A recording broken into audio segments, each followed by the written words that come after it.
محمد عبد الکریم کہانی سننے لگا ہے۔ کہانی بڑی خوبصورت ہے۔ ہم غزوہ احزاب کی بات کر رہے تھے۔ غزوہ احزاب، تو جو غزوہ احزاب تھا نا، اس میں سارے کافر اکٹھے ہو کر آ گئے، سارے کافر، اور ایسے کر کے اکٹھے ہو کر آ گئے، ہاں جی، اور انہوں نے آ کر نا مدینہ شریف کے اوپر چڑھائی کر دی، مدینہ شریف کے اوپر آ کر حملہ کر دیا۔ اور رسول اللہ صلی اللہ علیہ وآلہ وسلم نے اپنے صحابہ سے پوچھا، بھائی یہ سارے لوگ اکٹھے ہو کر آگے ہیں تو اب کیا کریں؟ تو رسول اللہ صلی اللہ علیہ وآلہ وسلم کے ایک صحابی ہیں جن کو حضرت سلمان فارسی کہتے ہیں۔ کیا نام ہے ان کا؟ سلمان فارسی، ہاں سلمان فارسی ہے ان کا نام، ٹھیک ہے۔ انہوں نے تجویز دی کہ یا رسول اللہ صلی اللہ علیہ وآلہ وسلم، آپ ایسا کریں کہ مدینہ شریف کے ارد گرد ایک گڑھا کھودیں، یعنی ایک خندق بنائیں، گڑھا کھودیں، وہ اتنا چوڑا ہو، اتنا لمبا ہو کہ جب وہ دشمن آئے نا تو اس کو اوپر سے پار نہ کر سکے، نہ وہ چھلانگ لگا سکیں، نہ ان کا گھوڑا چھلانگ لگا سکے، اور نہ ہی وہ پار کر سکے۔ سمجھ آئی بات؟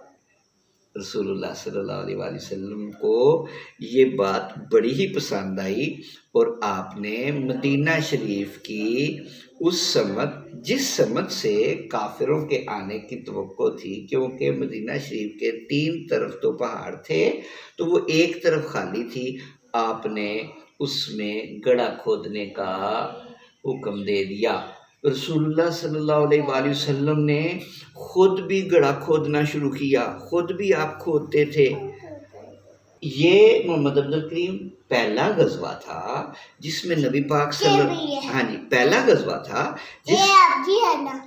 جس میں نبی پاک صلی اللہ علیہ وآلہ وسلم نے آپ نے اپنے سر کے اوپر جو دستار تھی وہ بھی، دستار جو ٹوپی ہوتی ہے نا، دستار، وہ بھی اتاری تھی، اور یہ قمیص بھی اتاری تھی۔ یہ پہلا غزوہ تھا، کیونکہ آپ ایک عام مزدور کی طرح اس میں خندق، گڑھا کھودنے میں مصروف تھے، گڑھا کھود رہے تھے، ہاں جی۔ اور یہ ایسا غزوہ تھا جس میں رسول اللہ صلی اللہ علیہ وآلہ وسلم اور آپ کے صحابہ کو بڑی بھوک لگی تھی، کیونکہ کھانے کے لیے کچھ تھا ہی نہیں، اور اس کے نتیجے میں اس بھوک ہوتی ہے نا، بڑی ہی بھوک ہوتی ہے، بڑی بھوک ہوتی ہے، پیٹ ایسے نیچے لگ جاتا ہے، اور بندہ کا دل کرتا ہے کوئی چیز ملے مجھے، میں کھا لوں، ہاں جی، ہاں جی، ایسے نیچے بالکل لگ جاتا ہے۔ اچھا، اس بھوک کے ساتھ لڑنے کے لیے نبی پاک صلی اللہ علیہ وآلہ وسلم نے پتہ کیا کیا تھا؟ اپنے پیٹ پر ایسے 2 پتھر باندھے ہوئے تھے۔ کیا کیا تھا؟ 2 پتھر باندھ لیے تھے تاکہ کمر جو ہے وہ نہ جھکے اور بھوک محسوس نہ ہو۔ آپ اندازہ کر لو کہ اس میں کتنی تکلیف اور کتنی شدت اور کتنی ہی زیادہ بھوک اور پیاس محسوس ہوئی ہوگی۔ وہ سب کو بھوک لگی ہوئی تھی، سب کو پیاس سب کو بھوک لگی تھی۔ اچھا، اتنی دیر میں نا حضرت ابو طلحہ، کون؟ ابو طلحہ، وہ گھر جاتے ہیں اور جا کر اپنی بیوی سے کہتے ہیں کہ کچھ ہے کھانے کے لیے، تو ان کی بیوی کے پاس تھوڑا سی روٹی ہوتی ہے، وہ دے دیتی ہیں، اور وہ حضرت انس رضی اللہ تعالیٰ عنہ کو، جو نبی پاک صلی اللہ علیہ وسلم کے ایک صحابی ہیں، ان کو دے کر رسول اللہ صلی اللہ علیہ وسلم کی خدمت میں بھیج دیتی ہیں۔ اچھا، ادھر سے حضرت انس ایسے جا رہے ہیں، ادھر سے نبی پاک صلی اللہ علیہ وآلہ وسلم کیا کرتے ہیں؟ نبی پاک صلی اللہ علیہ وآلہ وسلم کہتے ہیں، انس آ گئے ہو؟ جی یا رسول اللہ آ گیا ہوں۔ کیا تمہیں ابو طلحہ نے بھیجا ہے؟ جی یا رسول اللہ مجھے ابو طلحہ نے بھیجا ہے۔ اچھا، کیا کچھ کھانے کے لیے بھی ساتھ لائے ہو؟ جی یا رسول اللہ میں کھانے کے لیے کچھ لایا ہوں۔ آپ اپنے چند احباب کو ساتھ بلا لیں اور مل کر ہم کھانا کھا لیتے ہیں۔ رسول اللہ صلی اللہ علیہ وسلم نے کہا کہ جاؤ ابو طلحہ کے گھر اور اسے کہو کہ ہم آ رہے ہیں۔ رسول اللہ صلی اللہ علیہ وآلہ وسلم نے 60 کے قریب اپنے ساتھ جو تھے اس 60-70 جو تھے ان کو ساتھ لیا اور ابو طلحہ کے گھر پہنچ گئے۔ اور رسول اللہ صلی اللہ علیہ وسلم جب ان کے گھر پہنچے، حضرت انس دوڑے گئے ابو طلحہ سے کہنے لگے، ابو طلحہ ہائے یہ کیا ہو گیا؟ رسول اللہ صلی اللہ علیہ وسلم اکیلے نہیں آ رہے، وہ 60-70 بندوں کو اپنے ساتھ لے کر آ رہے ہیں، اب کیا کریں گے؟ کھانا تو ہمارے پاس ہے کوئی نہیں، اور اتنے سارے بندوں کے کھانے کا انتظام ہم کیسے کریں گے؟ بڑی پریشانی، بڑی حیرانگی۔ رسول اللہ صلی اللہ علیہ وآلہ وسلم جب پہنچے تو ابو طلحہ کی بیوی ذرا بھی پریشان نہیں ہوئی، ٹھیک ہے؟ انہوں نے کہا اللہ اور اللہ کے رسول بہتر جانتا ہے، جو وہ کر رہے ہیں وہ ٹھیک ہی کر رہے ہوں گے، ٹھیک ہے؟ رسول اللہ صلی اللہ علیہ وسلم پہنچے، آپ نے کہا کھانے کو ایک جگہ پر رکھ دو اور وہ جو روٹیاں تھیں نا تھوڑی سی ان کے ٹکڑے کر دو۔ کیا کر دو؟ روٹیوں کے کیا کر دو؟ ٹکڑے پیس کر دو، اور پیس کر کے آپ نے کہا کہ تھوڑے آدمی آتے جائیں اور ان کو کھاتے جائیں۔ اللہ کی قدرت، رسول اللہ صلی اللہ علیہ وآلہ وسلم نے اس پہ پڑھ کر کچھ پھونکا تھا، اللہ تعالیٰ نے وہ جو 2-3 بندوں کے لیے روٹی تھی وہ 60-70 آدمیوں کو پوری کر دی۔ کیا کیا؟ 60-70 آدمیوں کو روٹی پوری ہو گئی۔ اس کو کہتے ہیں معجزہ۔ کیا کہتے ہیں؟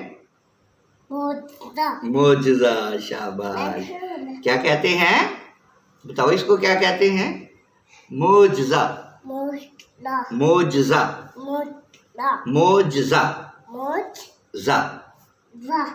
ہاں جی، معجزہ وہ ہوتا ہے، عقل نہیں مانتی کہ 3 بندوں کا کھانا ہو اور 70 بندے کھا جائیں، یہ تو نہیں ہو سکتا نا۔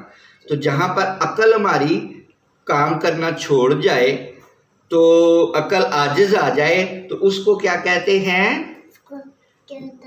معجزہ۔ اس کو کیا کہتے ہیں؟ معجزہ۔ کیا کہتے ہیں؟ چلیں اسی سے متعلق ایک اور سنا دیتا ہوں، ٹھیک ہے؟ حضرت جابر رضی اللہ تعالیٰ عنہ تھے، ٹھیک ہے؟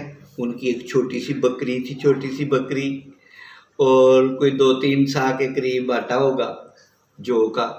تو انہوں نے اپنی بیوی کو کہا، یہ بھی غزوہ خندق کی ہی بات ہے، انہوں نے اپنی بیوی سے کہا کہ آٹا گوندو، اور اوپر بکری چڑھا دی، اور رسول اللہ صلی اللہ علیہ وآلہ وسلم کو پیغام بھیج دیا کہ یا رسول اللہ صلی اللہ علیہ وسلم آپ کی ہمارے پاس دعوت ہے، آپ ہمارے پاس تشریف لے آئیں۔ کیا؟ آپ ہمارے پاس تشریف لے آئیں۔ رسول اللہ صلی اللہ علیہ وسلم نے اعلان کر دیا، پورے لوگوں میں اعلان کر دیا، لوگوں جابر نے دعوت کر دیا، اور جابر کے گھر چلے۔ کس نے دعوت کی تھی؟ جابر نے۔ کس نے دعوت کی تھی؟ جابر رضی اللہ تعالیٰ عنہ نے۔ رسول اللہ صلی اللہ علیہ وسلم چلے۔ اچھا بکری ایک ہی ہے، آپ نے وہ جو حضرت جابر کی بیوی تھی نا ان سے کہا آپ ایسا کرو، آپ نے کہا 10 آتے جائیں اور کھاتے جائیں۔ ہاں جی، 10 آتے جائیں اور 10 آتے جائیں اور 10 آتے جائیں اور کھاتے جائیں۔ اس طرح وہ نہ تو ہانڈی ختم ہوئی، نہ سالن ختم ہوا، نہ روٹی ختم ہوئی، 1000 آدمیوں نے روٹی کھا لی۔ کتنوں نے روٹی کھا لی؟ 1000 آدمیوں نے۔ اس کو کہتے ہیں معجزہ۔ اس کو کیا کہتے ہیں؟ معجزہ کہتے ہیں۔ ٹھیک ہے، پھر اب چلیں؟ نہیں، ابھی اور سنیے، ابھی پھر انشاءاللہ کل سنیں گے۔ اوکے، اللہ حافظ۔ اللہ حافظ۔ چلو۔